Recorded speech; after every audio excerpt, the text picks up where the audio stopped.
Everyone, it is 8 o'clock on your Saturday morning. Thanks for starting your weekend with us here on 13 Sunrise. I'm Matthew Foltz alongside Lindsay Monroe, and she is all sparkled out for all the Swifties here in town. I've been playing at this outfit for like 2 years or whatever they announced Taylor Swift was coming. So excited to have so many people in town for the show.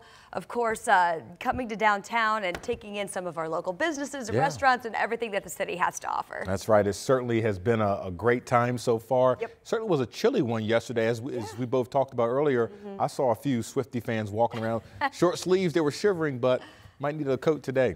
You know, it is cardigan weather out there this morning. Perhaps a little thicker cardigan. It is a little cool as we get our morning started. Here in the city, we are currently at about 39 degrees, so we are just above that frost threshold, but some outlying locations certainly feeling the chill this morning. I wanted to take you up to Bunker Hill, where it is just 27 with that clear sky. Definitely can see some frost that has developed on that grassy surface there. So it's a colder morning for sure.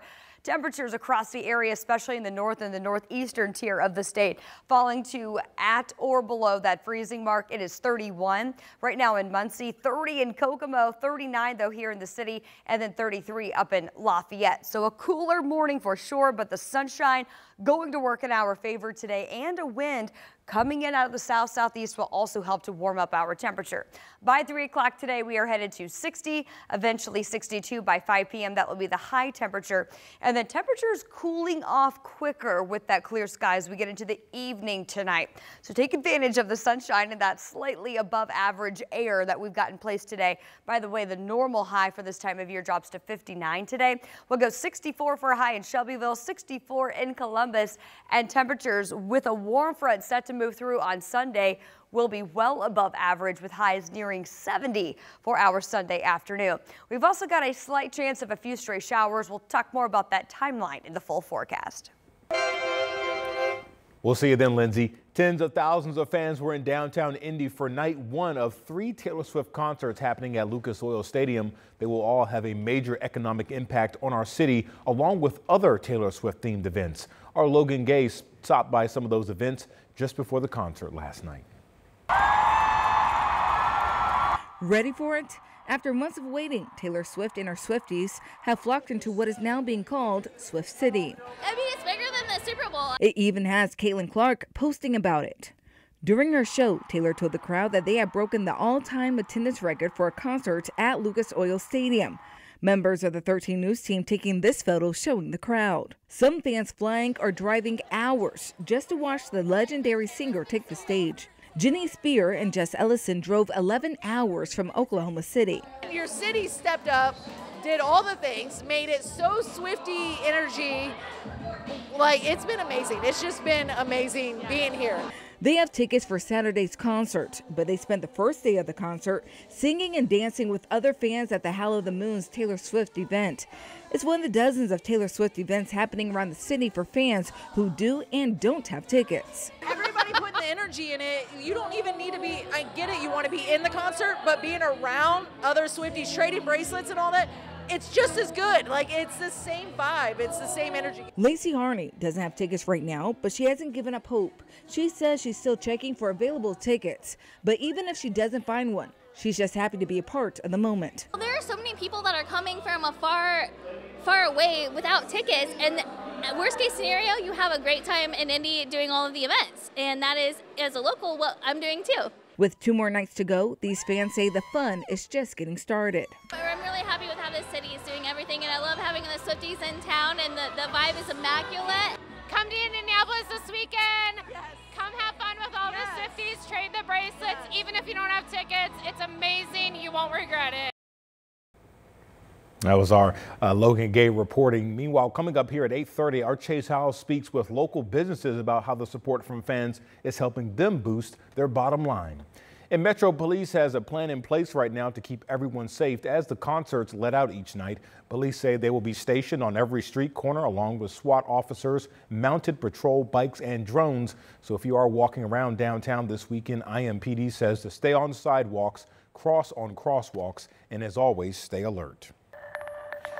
This morning, Metro Police detectives are trying to piece together the moments leading up to a deadly double shooting.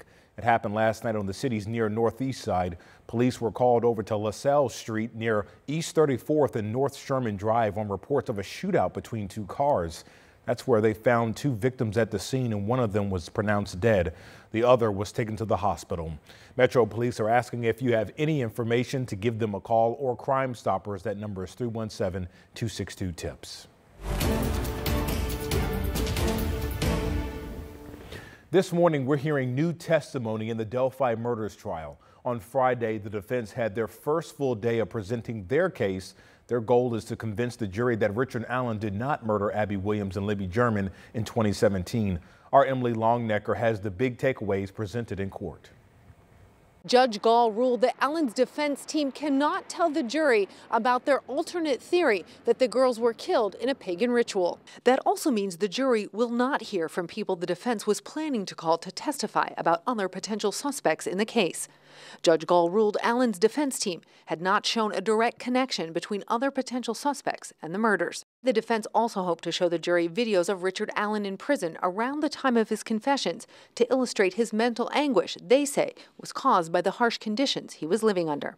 The judge ruled the jury cannot see those videos until the defense can confirm that the dates of the videos coincide with the time Allen confessed. In the afternoon, former Carroll County Sheriff Tobe Lesenby testified that as late as August 2023, he believed at least two people, maybe more, killed Abby and Libby. He testified that's what he told the defense during a deposition 10 months after Richard Allen had been arrested for the crime. Lesenby also said lead detective Tony Liggett held a similar belief, but Lesenby told the jury he now believes only Richard Allen is responsible. The defense also attacked investigators for missing videos of people police interviewed in the first month and a half after the girls were killed. Lead investigator Steve Mullen testified there were other videos also missing from April 28th through June 2nd of that same year. When defense attorney Andrew Baldwin asked Mullen why missing evidence was important, Mullen said because of the integrity of the case. Mullen testified that over the years, investigators have received hundreds of calls from people who said that they recognized the voice on the Bridge Guy video. Now, Monday, Brad Weber is expected to testify. He already testified earlier this week for the state. He is that local Delphi resident that lives across the creek from where the girls' bodies were found. The state says that Weber was driving home and arriving home at the time of the murders and driving that van that Richard Allen talked about in his confessions to his psychologist. In Delphi, Emily Longnecker, 13 News. Be sure to watch our Delphi Debrief show on WTHR Plus for an in-depth look at this trial. You can get that app for free right now on our Apple TV, Amazon Fire Stick, as well as Roku. Time is now 8:08, and the Coats for Kids distribution just got underway a few minutes ago over at the Indiana State Fairgrounds. That's where we find our Anna Chalker this morning. And Anna, we know preparations are still being made before this big handout.